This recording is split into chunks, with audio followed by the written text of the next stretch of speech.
जय महाकाल। आद्यकाली शक्ति साधना केंद्र में आपका स्वागत है। आज मैं आपको होलिका दहन के अवसर पर एक ऐसा दरिद्रता निवारण के लिए अचूक टोटका बताने जा रहा हूं, जिसे करके आप अपने जीवन की दरिद्रता को हमेशा हमेशा के लिए दूर भगा सकते हैं। वस्तुतः ये प्रयोग होलिका दहन की रात्रि में करा जाता है और होलिका की अग्नि में आप कुछ सामान आपको डालने होते हैं। वस्तुतः होली को महानिशा कहा गया है। होली का अपना तांत्रोक्त महत्व बहुत विशिष्ट है।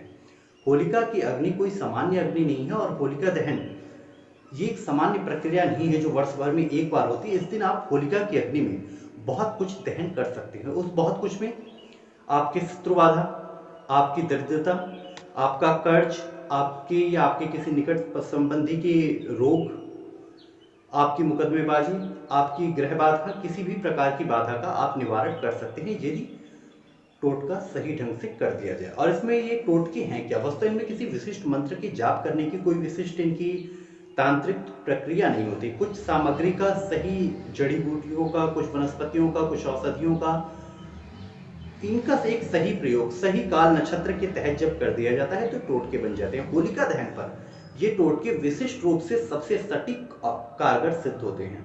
होलिका की रात्रि में वो विशिष्ट सिद्धियां प्राप्त हो जाती हैं जो अन्य किसी रात्रि में संभव नहीं है। वीरभद्र और बैताल जैसी शक्तियां विशेषकर होली की रात्रि में करवाई जाती हैं, क्योंकि अन्य दिनों में सिद्धि नहीं हो पाती। यहाँ तक कि दिवाली तक के अवसर पर इनका सिद्ध होना बहुत मुश्किल होता है इन शक्तियों को। लेकिन जहां तक आज का हमारा विषय है, ये टोटका है दरिद्रता के निवारण के लिए। आपको करना क्या है? धूमावती माता आपको कर्ज देने वाली है। धूमावती दरिद्रता का कारक है। धूमावती माता को अगर हम 9 दुर्गाओं के क्रम में आंके तो ये कात्यायनी माता का स्वरूप है। यद्यपि कात्यायनी माता एक 9 साल की लड़की है, जबकि धूमावती माता 80 साल की वयोवृद्ध स्त्री। इस क्रिया में आपको करना क्या होता है? माँ धूमावती की और भगवान धूम्र शिव की, इन दोनों के निमित्त आपको 2 सरसों के तेल के दीपक प्रज्वलित करने होते हैं और उसे अग्नि में डालना होता है।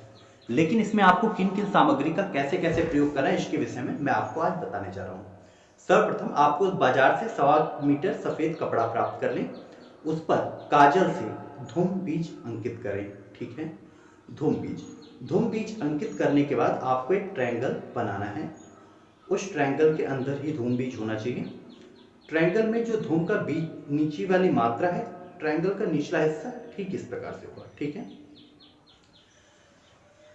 कपड़े पे को आपको एक सूप, धूमावती माता के हाथ में रहने वाला सुरफस्ता उन्हें कहा जाता है, तो उनके हाथ में सूप, ये छठ में जो एक छोटा सूप प्रयोग किया जाता है वो भी, और बड़ा वाला सूप मिले तो वो भी। वैसे बड़ा वाला ज्यादा कारगर है, लेकिन अगर छोटा नहीं मिलता तो हवा में आप छोटा वाला भी ले सकते हैं, जो छठ पूजा में इस्तेमाल किया जाता है। उस सूप के ऊपर आपको कपड़ा रखना है। कपड़े पे बीज अंकित होगा, धूम बीज। उसके ऊपर थोड़े से चावल रखें, थोड़े से पंचमेवे, एक मिट्टी की खप्पर या बड़े दिए में, मिट्टी के बड़े दिए में आप थोड़े से चावल और पंचमेवे रखें। 6 लौंग डालें।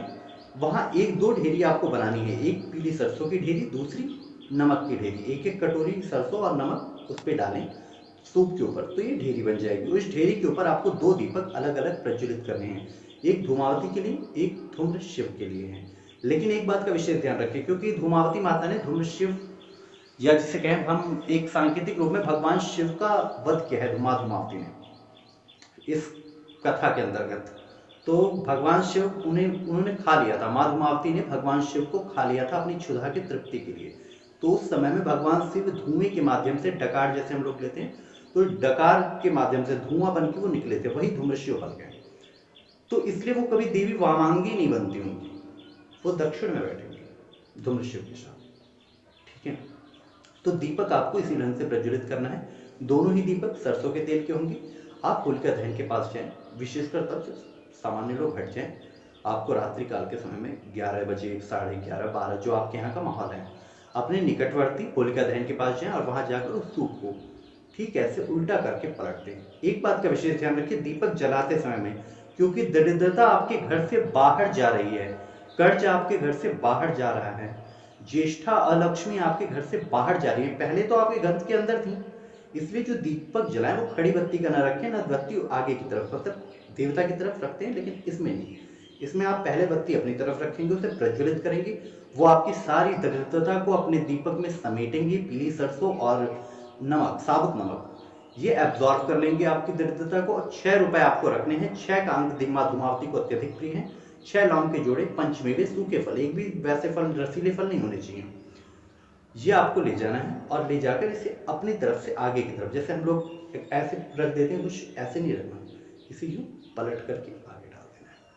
उसके बाद आप होलिका दहन की परिक्रमा लगाएं, क्योंकि जब आप जाएंगे तो जाते समय सर्वप्रथम आपको डालना है, डालने के बाद आपको परिक्रमा लगानी है और होलिका के बगल से आप घूम करके बिना इधर देखे सीधा सीधा अपने घर आ जाएंगे। अब आपको क्या करना है, एक बात का विशेष ध्यान रखें, जब आप आ रहे हों अपने घर पे आए, आते ही सर्वप्रथम आप स्नान कर लें तो बहुत उत्तम, ठीक है। दरवाजे पे घुसने से पहले, जब आप कमरे के अंदर प्रवेश करें उससे पहले ऐसे करके थुतकार दें, ऐसे कर थोड़ा सा थुतकार दें, वहीं पे दरिद्रता आपकी रुक जाएगी।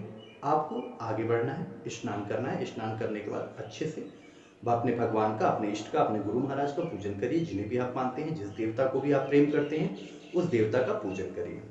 और अगर हो सके तो श्री सूक्त और पुरुष सूक्त का पाठ करिए, कनकधारा स्त्रोत का पाठ करिए। नहीं कर सकते तो कोई बात नहीं, आप ओम नमः शिवाय का ही जाप करिए, कुछ भी करिए, थोड़ा सा ईश्वर का आराधन करके फिर आप आराम से अपना दैनिक जीवन जैसे आप जीते हैं वैसे करिए। ये दरिद्रता को निपटाने का बड़ा अचूक उपाय है, जिसे मैंने कम से कम कई साधकों पे मैंने इसे प्रयोग किया है, ठीक है। और हर बार मुझे इसमें सफलता प्राप्त हुई है, सिवाय कुछ एक बातों के, क्योंकि देखो कुछ जगह एक्सेप्शनल केस भी होते हैं। सारी चीजें एक ढंग से किसी के लिए नीति ने कुछ अलग ही तय कर रखा हो तो उसमें कोई कुछ नहीं कर सकता, लेकिन सामान्यतः दरिद्रता को हटा देने का सबसे अचूक टोटका मेरे द्वारा अनुभूत है। आप इसे अपने जीवन में करें, आजमाएं, आपको बहुत सुखद परिणाम प्राप्त होंगे। आपकी दरिद्रता, आपका कर्ज, आपके रोग, ये सब धुआं बन के उड़ जाएंगे, लेकिन सबकी अलग अलग प्रक्रिया है। ये फिलहाल प्रक्रिया आपकी दरिद्रता के निवारण के लिए है। इसके बाद हम अपने अगले विषय में चर्चा करेंगे कि हम किस प्रकार से होलिका दहन पर शत्रु बाधा निवारण कर सकते हैं।